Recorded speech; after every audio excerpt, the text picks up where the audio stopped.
me start by asking you how business has been the last 6 months. I think it's been an awesome journey this year. Okay. Knowing that we're just coming out from the COVID restriction and all those stuff. Though that was last year, but I took out last year to, re-strategize and try to build a new model for my business. And so this year we kicked off with an international tour. Okay. We've been prepping people since last year. And fortunately for us, we started in April. We were in the UK. On a tour of 9 cities in the UK, okay. And I just returned from that city. It was an awesome one. Getting to meet new Nigerian community in the UK. Though it's been 7 years hosting my own show in the UK, but again, there are some cities that I haven't been to on the comedy tour, which I was able to hit this year. Can you tell us? Some of those cities were Bristol. Okay. We were in Birmingham. We were in Sheffield. We were in Aberdeen. Okay. We were in Liverpool. We were in Manchester. And so we did London. We did Milton Keys. So it's a whole lot. And then you see Nigerian community and you're shocked that, Nigeria's got this people here. And so it is a thing of joy when you see your people come out to celebrate with you. And they'll be like, oh, wow. It's, they're also happy that they're having you. And it was awesome, basically. That's just the word for it. Okay, at what stage is your comedy career now? At what stage? Right now, for me, there is always room to do better. Okay. There is always a place to aspire to. Okay. And that is why this tour was an eye-opener, because one of the things that I tried to do on this particular tour was to run a different test entirely, where the jokes were done with pure English for about 98% of the 1 hour material. It was purely English language, which is because I'm trying to test a new ground for some of the new opportunities that are opening up, even in Netflix, and globalization that is happening in the world right now. Okay. Social media is bridging the gap, and so we must also be available to take our place, and we must continue the relevance.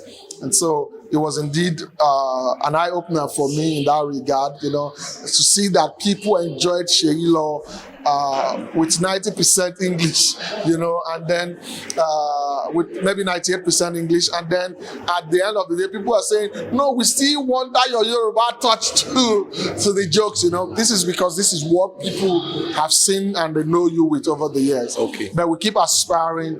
New doors are opening, and we're going to be taking it by storm. Okay, and what has been your response to the social media incursion into comedy?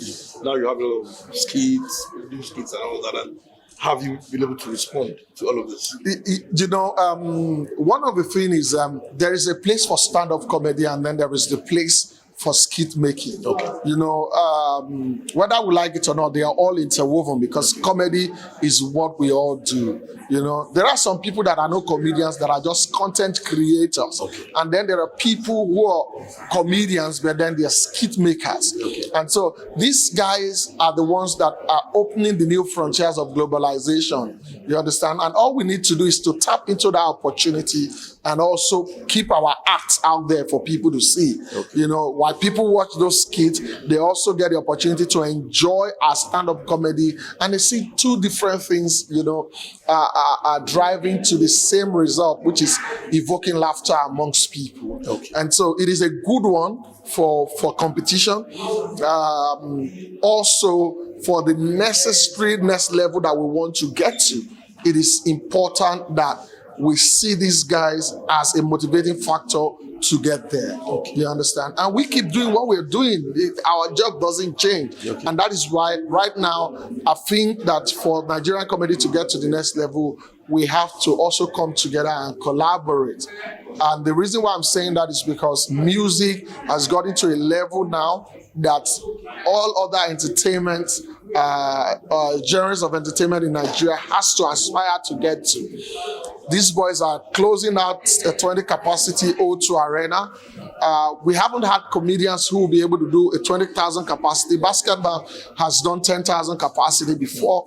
And if we want to get there, we can collaborate, come together, probably do a 20,000 capacity, and later individuals begin to open the door to doing 20,000 capacity. Okay.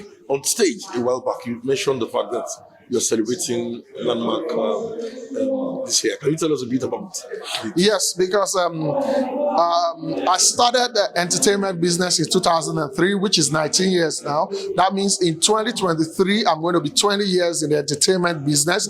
I started out as a dancer, and 2 years after, I delved into the comedy, into stand-up comedy. So that means next year, it's 18 years in stand-up comedy and 20 years in the entertainment business, and I'll be celebrating 40 years on the surface of this earth by the special grace of Almighty. What should we expect? I tagged it 40 2018. You know, it's a huge landmark for me. I'm grateful to God that even after 20 years, I'm still relevant. People still reckon with me. People still call me for their event. People still see what I do, you know, and people still appreciate my craft. It is not easy.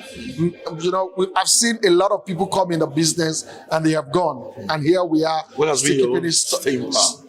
I think one of the things that I always tell people is never see yourself as somebody who is there already, because there is always a next level to aspire to. Be humble enough to learn from those who are coming after you, because these younger ones, they are seeing some things that we will overlook. So you must be ready to look at what they are seeing, learn from them, and make yourself relevant in their time, while also using your wealth of experience to be outstanding amongst them. Okay.